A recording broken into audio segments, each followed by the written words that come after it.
Alright, so I finally got my hands on the DJI Goggles N3. This is their budget goggle for, I guess, the O4 system that's coming out pretty soon. It works with the DJI Avata 2 and the Neo currently.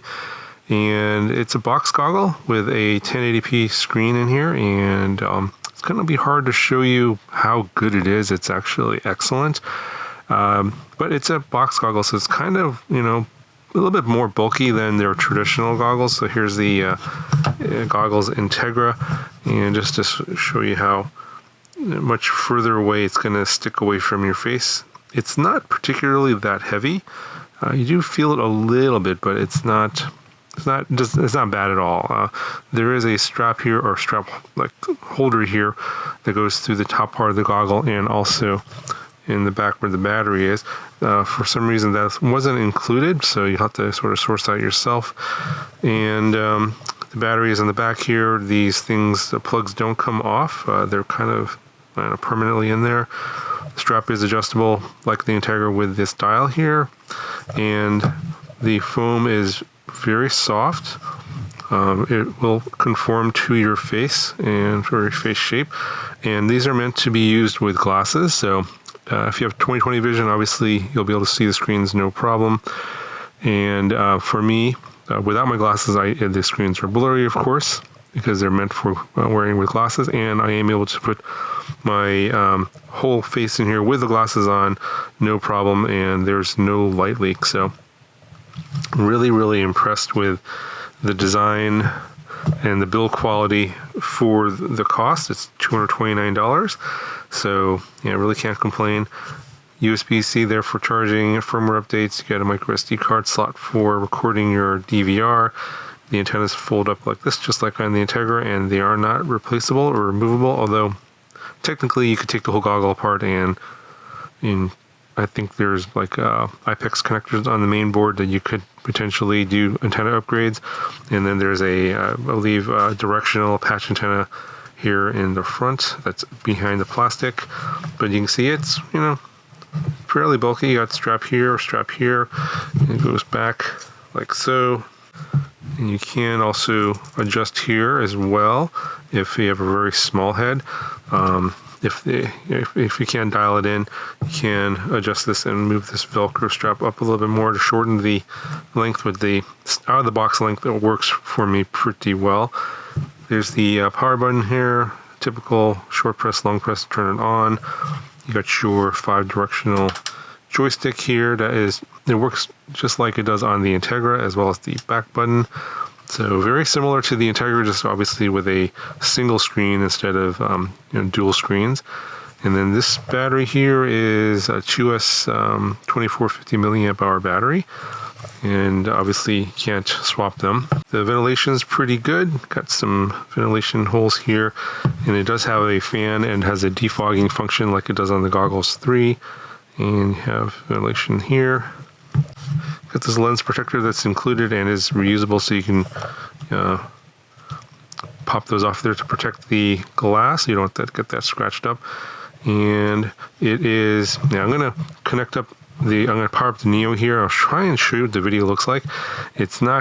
Honestly, it's not going to come out that well on camera. Alright, so as you can see through the lenses there, it's a single screen. The screen's actually on the top of the goggle, and there's a mirror that reflects that into the lenses. And the screen, I think the mirror is actually curved. It's hard to see, but when you actually are looking through the lenses, you kind of notice a slight curvature to the screen, and it's very subtle, but it's not anything that really bothers me.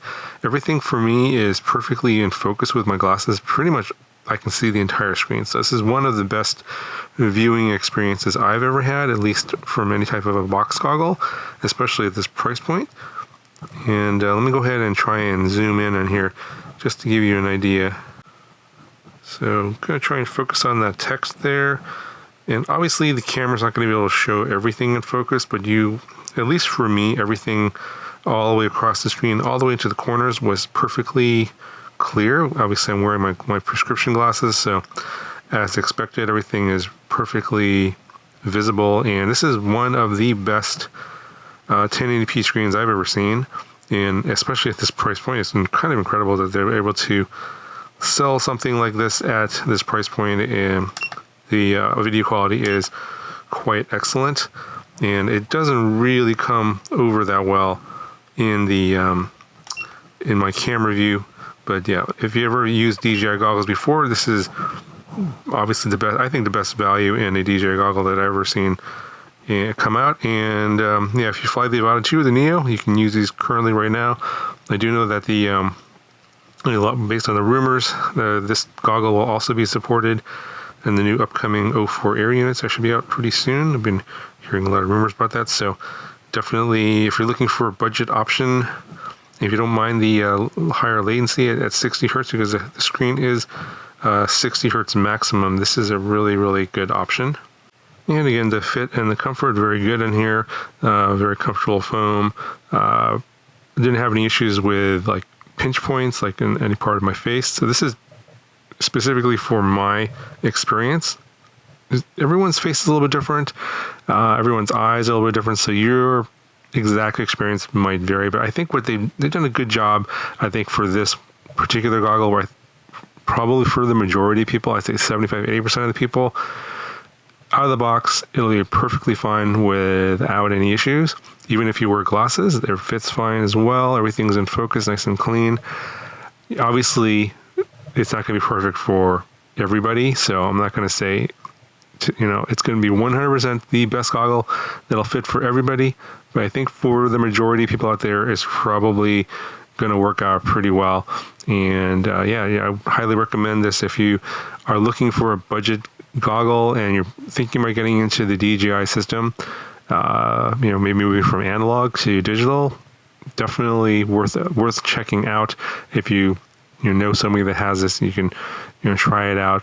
Definitely worth looking into, especially knowing that if you are perhaps going to be putting the new 04 Air units into some sort of a hobby grade FPV drone, and you want a budget goggle, I think this is one of the best value budget goggles I've ever seen at this price point. I know that there's the Walksnail Goggles L, and there's other budget options for like HG0 and analog, of course. This just kills them all, in my opinion. The quality, the video quality which you get out of here is just so much better than anything I've ever seen from anything else in this particular price point. So DJI is definitely going after the low end of the market here, and I think they're going to do a killing with this in terms of like the demand that I think they're going to see at some point in the future as more devices become more compatible with these particular goggles. You're going to see, more and more of their future devices going to be working with this, and this is going to be a really good entry-level goggle for a lot of people. Anyway, just want to put that video out for now. I am going to have more videos on this and the Neo, because you can get better video and use gyroflow if you're using the goggles, and I will have a video on that one later. But I just wanted to talk about the goggles for this video today. That'll do for this video. I'll talk to you guys later. There'll be a link down in the video description if you guys want to check it out. And that'll be it. Talk to you guys later. Bye.